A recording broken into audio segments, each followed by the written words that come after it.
कहानी के शुरू में हम एक आदमी को देखते हैं। अपने चेहरे को ढका हुआ था और एक आदमी को बांधा हुआ था। वो अपनी बंदूक की गोलियां निकालकर उस आदमी की जेब में डाल देता है और बंदूक अपने पास रख लेता है। फिर उस आदमी के सीने पर एक चीप डिवाइस लगाता है जिसके रिमोट को भी उसने अपने पास रख लिया था। उस आदमी से कहता है कि तुमने मेरे लिए कोई रास्ता नहीं छोड़ा। उसको चाकू से जख्मी करके वहाँ से चला जाता है। हम उसकी डिवाइस पर एक चीप मैसेज और उसके चीखने चिल्लाने की आवाजों को सुनते हैं। इसके बाद सीन शिफ्ट होता है कुछ दोस्तों पर जो अपनी पढ़ाई पूरी करके जंगल में कैंपिंग करने आए हुए थे।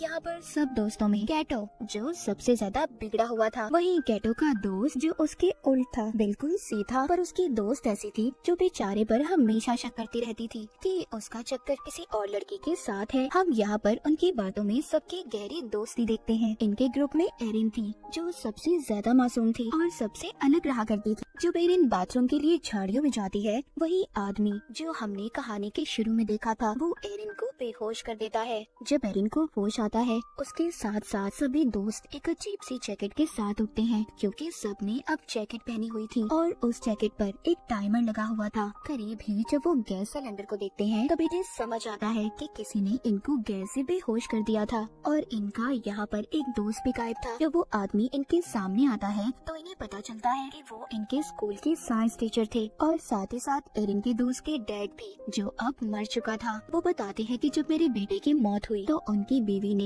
इस सदमे से अपनी जान ले ली जिस वजह से उन्होंने अपनी फैमिली को खो दिया। अब उन्हें ऐसा लगता था कि कहीं न कहीं इन दोस्तों में से ही कोई कातिल है जिसने मेरे बेटे को मारा होगा। वो कहते हैं आज तो तुम्हारी दोस्ती का इम्तिहान है। वो जैसे ही अपने हाथ में लिए रिमोट को दबाते हैं, सबकी जैकेटों पर लगी हुई डिवाइसेस ऑन हो जाती हैं। आज तो टेस्ट में सिर्फ वही बचेगा जिसके पास सबसे ज्यादा वक्त होगा। इसके बाद वो अपने आप को ही गोली मार लेते हैं। ये देखकर सब काफी ज्यादा डर जाते हैं। अपनी अपनी जैकेट्स को निकालने की कोशिश कर रहे थे पर वो निकलने का नाम नहीं ले रही थी। उन्हें समझ नहीं आ रही थी कि आखिर टाइम के खत्म होते ही होगा क्या। वो देखते हैं किसी के डिवाइस में बहुत ज्यादा टाइम था और किसी के पास बहुत कम। उनकी सबसे बड़ी परेशानी ये थी कि दूर दूर तक उनके लिए कोई मदद नहीं थी और इनके टीचर ने सबके फोन्स को भी तोड़ दिया था। अब उन्हें समझ नहीं आती कि वो सच में एक बड़ी मुसीबत में है। एक दूसरे से लड़ने लगते हैं पर अभी भी कुछ को ये मजाक लग रहा था। जब ये आगे जाते हैं तो इनको अपना दोस्त बॉबी मिलता है जो एक पेड़ से लटका हुआ था। बॉबी की दोस्त उसको आजाद करने के लिए आगे बढ़ने वाली थी। तभी दूसरी दोस्त कहती है हो सकता है ये चाल बॉबी की हो, हमें यहाँ पर फंसाने की, क्योंकि इसने ही हमें यहाँ पर बुलाया था।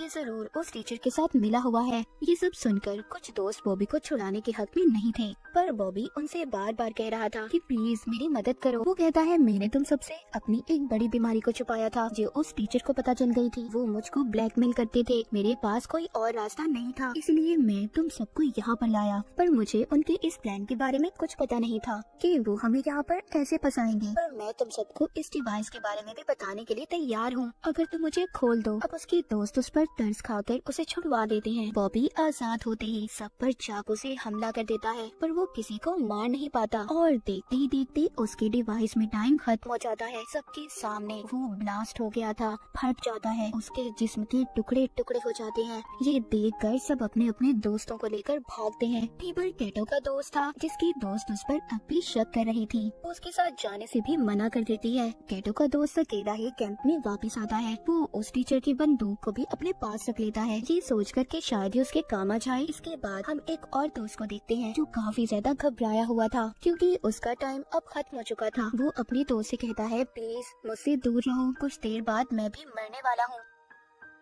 पर तभी जब इसकी एक और दोस्त इनके पास आ रही थी तो ये गलती से उस पर फ्लैशलाइट से हमला कर देता है जिससे फौरन ही उस लड़की की जान चली गई थी। पर होता कुछ ऐसा है कि उस लड़की के पास जो टाइम बचा था वो सारा इस लड़के को मिल गया था। वो बहुत परेशान हो गया था। इनकी एक सहीन दोस्त कहती है जिसको अब सब कुछ समझ आ गया था हमारे डिवाइसेस में कुछ ऐसे सेंसर्स हैं जो इंसान मारेगा तो उसका सारा वक्त दूसरे इंसान को मिल जाएगा, बिल्कुल पबजी की तरह। हथियारों की बजाय बचा हुआ वक्त दूसरे इंसान को ट्रांसफर हो जाएगा। उस टीचर ने जानबूझकर ये सब किया था कि सब एक दूसरे की जान ले सके अपनी जान बचाने के लिए। सब सुनने के बाद सारे दोस्त एक दूसरे के दुश्मन बन गए थे क्योंकि सबको अपनी जान प्यारी थी। दूर खड़ी एक दोस्त भी इनकी सारी बातें सुन रही थी, जो थोड़ी पागल थी। उसके चेहरे पर उसकी नीयत साफ नजर आ रही थी क्योंकि उसका टाइम जो खत्म होने वाला था। वो एक लकड़ी का टुकड़ा उठाकर सब पर वार करने लगती है, पर सभी वहाँ से भाग गए थे। अब यहाँ पर नजर आता है सब दोस्तों का असली चेहरा। सभी एक दूसरे की जान के दुश्मन बन चुके थे। दो दोस्त जल्दी से दोबारा कैंप की तरफ भागते हैं क्योंकि उनके पास अभी भी एक फोन था जो वो कैंप में ही छोड़ आए थे, मगर उसमें भी सिग्नल नहीं थे, इसलिए ये फोन को लेकर ऊंचाई की तरफ भागते हैं। उधर एरिन को कैटो का दोस्त अपना पार्टनर बन जाने का कहता है और दोनों आगे मदद के लिए निकल पड़ते हैं। उधर दूसरी तरफ इनकी एक और दोस्त जो अपने शिकार के तलाश में थी क्योंकि उसका टाइम खत्म होने वाला था। जब ये कैटो को अपने पास आते हुए देखती है तो उस पर हमला कर देती है, पर चालाक कैटो अपनी जान बचाने के लिए उस लड़की से कहता है, तुम कहती थी ना कि मेरा दोस्त तुम्हें धोखा दे रहा है, उसका चक्कर किसी और लड़के के साथ था। हाँ, वो कोई और नहीं बल्कि तुम्हारी बेस्ट फ्रेंड है, जो मुझे उसके फोन से पता चला। उस पागल लड़की को एक और मौका मिल गया था किसी की जान लेने का। ये अपनी ही दोस्त के ऊपर चाकू से हमला कर देती है, पर वो दोस्त एक ही झटके में उसके ऊपर वार करके उसी को मार देती है। अब उस लड़की को भी गेम की समझ आ चुकी थी कि भले कैटो ने उसे मरवाने की कोशिश की, पर यही रास्ता है इस गेम में सरवाइव करने का,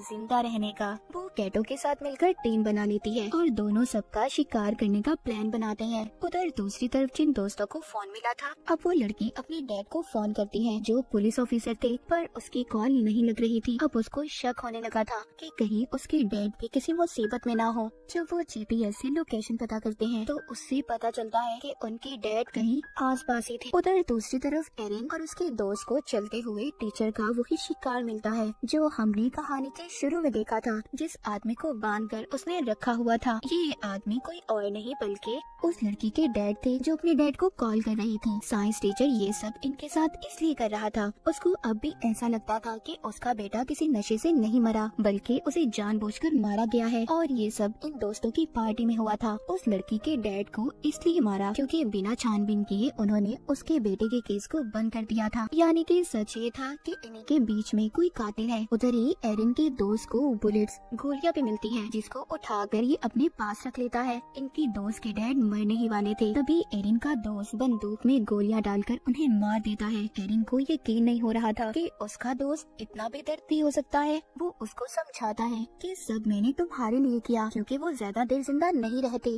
वो मरने ही वाले थे और उनको मारने से कम जो उनका बचा हुआ वक्त है वो तुम्हें मिल गया। एरिन का दोस्त उसको बंदूक देकर कहता है, तुम इससे खुद को महफूज कर सकती हो, ये तुम्हारी हिफाजत के लिए है क्योंकि जीने का हक है तुम्हें। और खुद वो कैटो की तलाश में निकल पड़ता है क्योंकि उसे ऐसा लग रहा था कि साइंस टीचर के बेटे उनके दोस्त का कातिल कैटो है, क्योंकि उस दिन पार्टी में वो नशे वाली दवाई वही लाया था।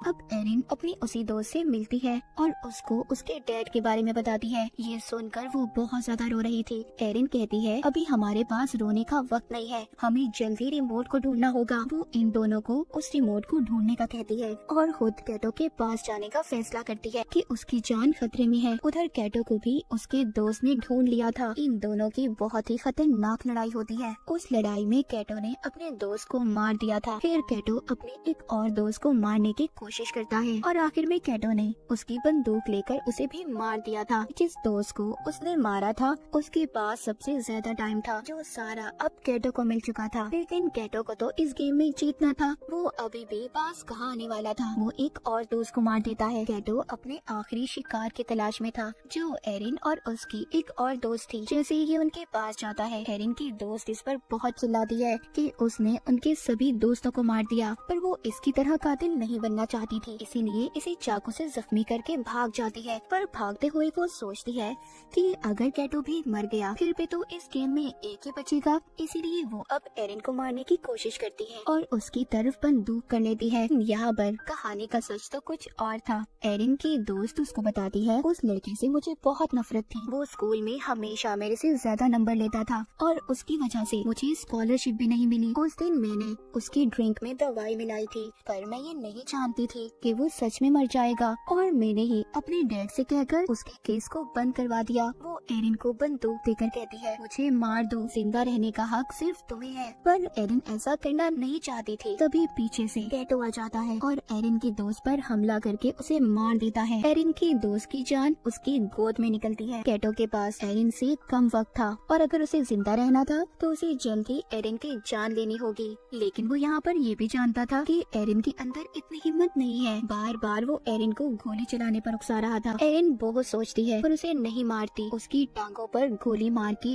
उसकी डिवाइस के हवाले छोड़ देती है। आखिर में कैटो भी ब्लास्ट होकर मर जाता है और एरिन इस गेम की विनर बन चुकी थी। उसने इस गेम को जीत लिया था। वो डिवाइस भी खुद ब खुद बंद हो जाती है। थोड़ी देर बाद सुबह हो गई थी। एरिन जंगल से बाहर निकलती है। उसको एक आदमी मिलता है जो अपनी गाड़ी पर था, पर एरिन का ऐसा हाल देखकर वो मदद करने से इनकार कर देता है। कहानी के आखिर में एरिन की हमें खतरनाक मुस्कुराहट को देखते हैं। इसी सस्पेंस के साथ ये कहानी यहीं पर खत्म हो जाती है।